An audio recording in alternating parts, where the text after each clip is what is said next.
Many years ago, we visited Versailles. The queue to get into the palace was long, slow, sun right on top of us.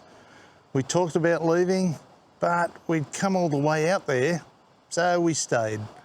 By the time we got inside, we were pretty much done. We walked through those extraordinary rooms, and neither of us was really present for it. We were just going through the motions. Fast forward to last year, we're in Sintra in Portugal. Turned up to one of the main sites and there it was again. Long queue, barely moving, heat building. We looked at each other and walked away. Found a cafe down the hill, sat outside and had a long lunch. And that lunch ended up being one of the best parts of the whole day. But what kept nagging at me afterwards was, why did it take us so long? Why did we stand in that queue at Versailles when everything in us was saying this isn't working? Maybe because way back then we had the energy, the urge to tick off all the right places, and we didn't know any better. Now, this isn't about slowing down or giving things up. It's about why trips that should be incredible sometimes feel exhausting. Most of us learned to travel when we were younger, and the way we did it back then made sense. More energy, less time available, so you packed everything in. Move fast, see everything, sleep after you get back home. That style worked, so it stuck. The problem is, decades later, we're still running the same approach. Same pace, same instinct, to fill every day to the edges. But our energy, our tolerance for chaos, what we actually enjoy, all of that has shifted. But too often we're still taking the same style of trips. We were using a travel style that made sense at 30, it just doesn't fit anymore. And here's what it actually looks like. You've got a full day planned, sunrise tour in the morning, a couple of museums in the afternoon, dinner at 6:30, looks great on paper. But by the end of the morning, you're already behind, so you're speed walking to the next thing, phone out, map open, eating something on the move. By 3 p.m, your feet are in need of their own vacation. And underneath all of it, quietly running the whole time, is this low hum of logistics. Oh, did we book those return tickets? What time does that place open tomorrow? Where should we eat tomorrow? There's always something to track, something to manage. Even in the most beautiful places, you never quite switch off. You're somewhere you've wanted to be for years, and all you can think about is sitting down and catching your breath. The cost of that is hard to see while you're in it. You get home, people ask how the trip was, and you say, wonderful, incredible, you should go. But if someone asks you to describe one moment that really stayed with you, you'd have to stop and think hard. You covered a lot of ground, you saw a lot, you ticked all the boxes, but the days have blurred.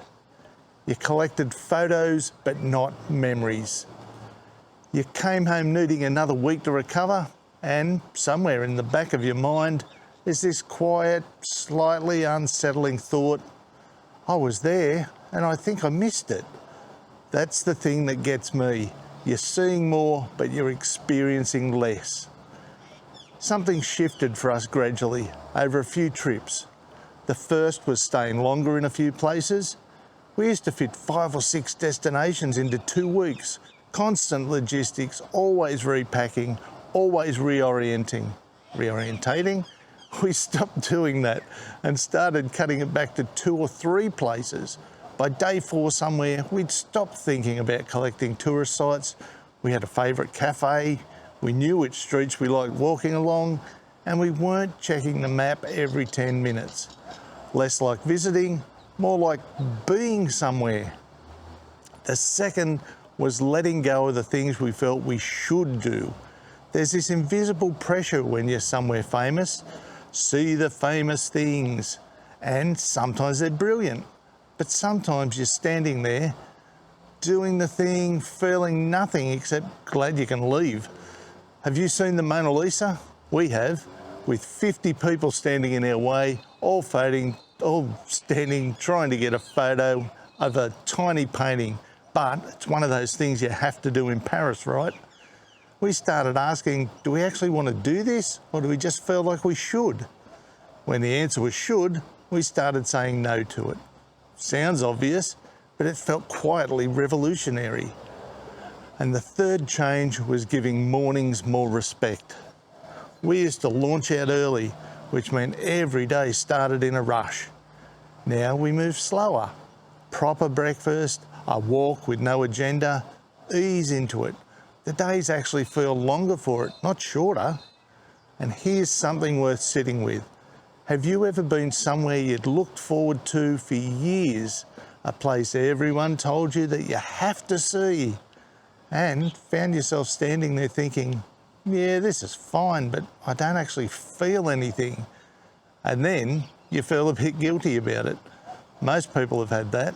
They don't say it out loud. And actually, I'd love to know, have you had your own Versailles type moment where you pushed through something that wasn't quite working, but did it anyway? Or your own Sintra moment where you walked away and found something even better? Let me know in the comments. It'd be nice to find out that it's not just us. We still travel a lot, but still have full days, still push into new things. But the best parts of our trips are now usually the ones we didn't plan.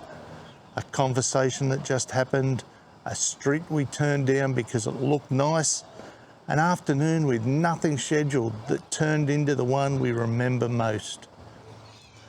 That stuff needs space. It doesn't happen when every hour is accounted for, which brings us back to Sintra. That cafe down the hill, the long lunch, the afternoon that opened up when we walked away from the big queue. We didn't see what we'd been told we needed to see. I don't even remember what the queue was for now, but I remember sitting at that cafe watching Sintra move around us. I remember how the afternoon felt. Travel should feel like a reward, and if it's been feeling more like something you have to push through lately, maybe that's a sign you shouldn't be trying to travel like you're 30 anymore. Anyway, that's about enough of this. I think I might go and find a nice cafe and watch the world go by.